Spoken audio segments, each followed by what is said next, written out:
What is up today, guys? Today we're working on a 2010 Honda Civic.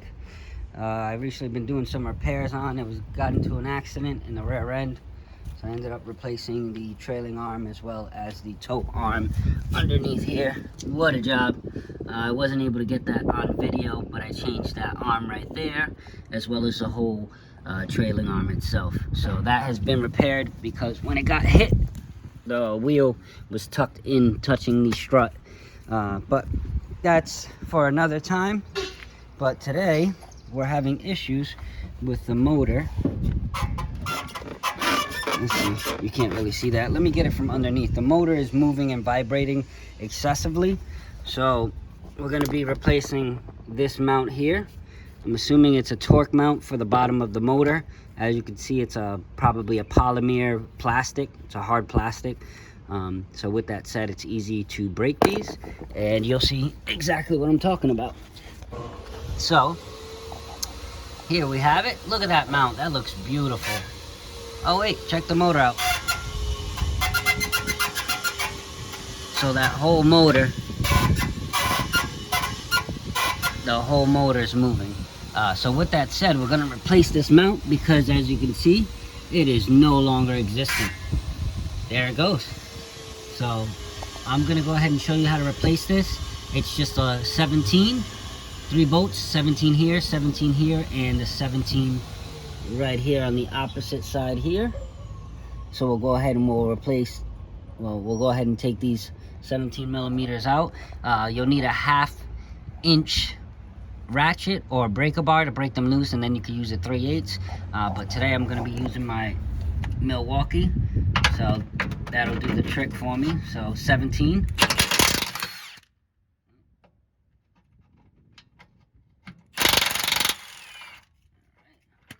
There's one. And then let's get these two out. So I got one here. And as you can see, these here are nice and short, and the one that goes back here is the long bolt. So just make note of that. You got 2 short bolts on the engine and then 1 on the subframe. So let's take out that other one.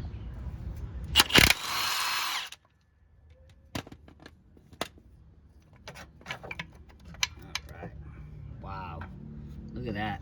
That's beautiful. Oh yeah, I love brand new parts. Okay, so there's that. So now, very simple repair. You could save yourself hundreds just by doing it yourself.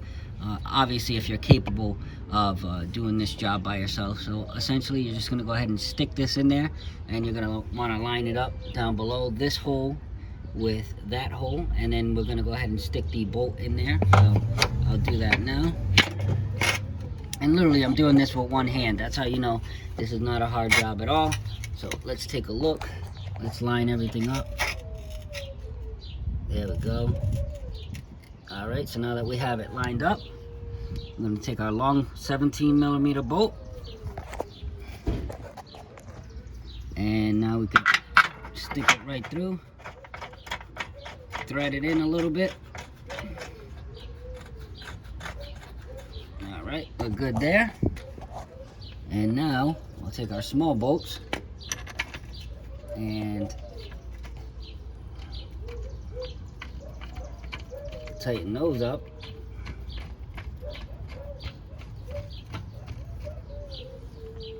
Last one right here.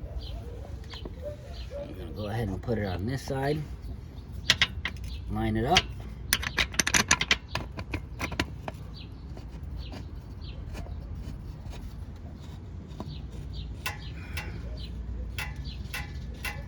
All right. Once you have it threaded in by hand and you know it's not cross-threaded, then you can use your gun or your ratchet and go ahead and zip those in. Now, before I zip down this one, I'm gonna zip down these because this is gonna push. This is going to push the motor back into its factory position, so it's going to push back that way. So that's what we'll do now. We'll tighten these 2 bolts, and then I'll torque down this bolt here. So I'll do that now. And it is that simple. So once you have that bolt tightened up and that bolt tightened up, go ahead and torque this baby down. These are probably torqued down for 20 to 30 pounds. I don't foresee this being torqued down more than 30 pounds. I'd say 25 to be safe.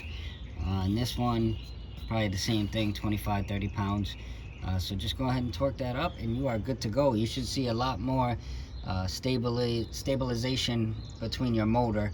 Especially you feel it mostly at an idle.